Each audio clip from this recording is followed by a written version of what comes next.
Mad Max 1, I was riding a motorcycle out to do the first stunt of the movie. A bloody truck hit me on the way out. I never got there. And if I'd got to the stunt, it would have been safe. See, on the roads, you're not as protected or organised or predictable as you are in a stunt situation. So I got a broken leg. The only broken bone I've ever had. And that was trying to get to a stunt. Those roads, they're hell.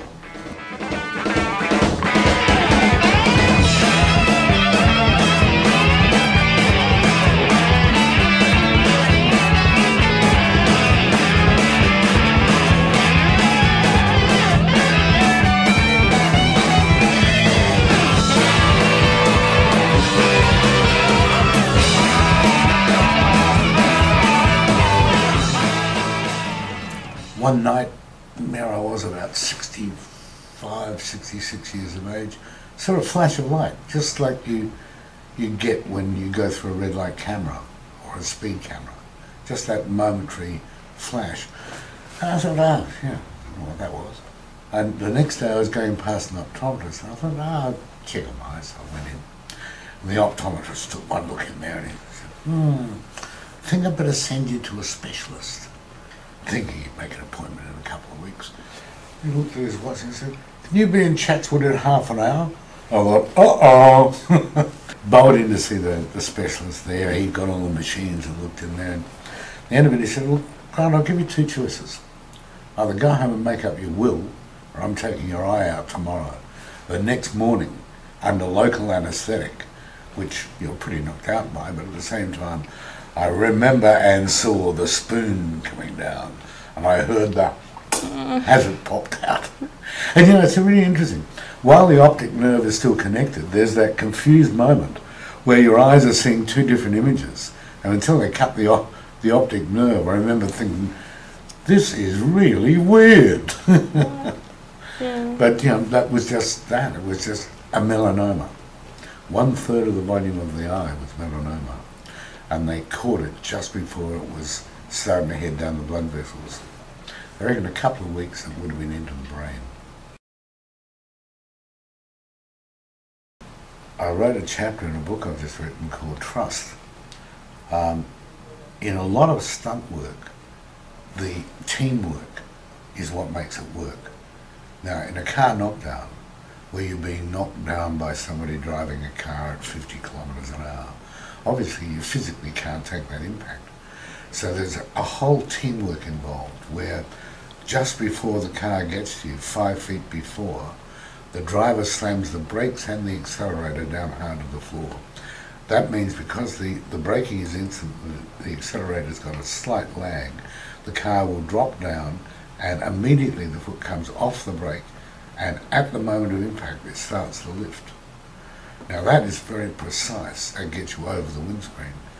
And I had one occasion when the driver, who was my main competitor in Melbourne, did exactly the opposite on a live TV show, where he broke back here and accelerated. So when he hit me, he was at full height and I had nowhere to go.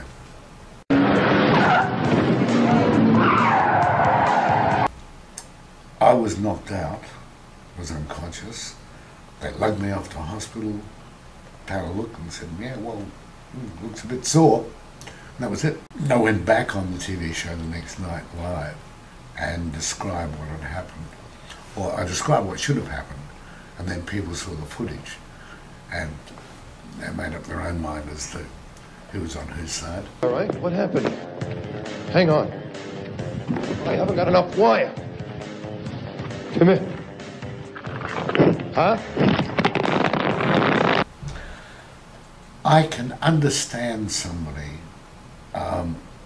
who is so competitive that they'll do anything. It's a state of mind which I don't understand myself personally, but I do know that people are like that. I mean, I wouldn't go to an effort to walk to the other side of the street, but I wouldn't be putting my arms around him saying, where have you been all my life? They know where he's been all my life, in the wrong place. Take your hand off and bow your head down. Take your hand off and bow your head down. Take your hand off and bow your head down. Take your hand off and bow your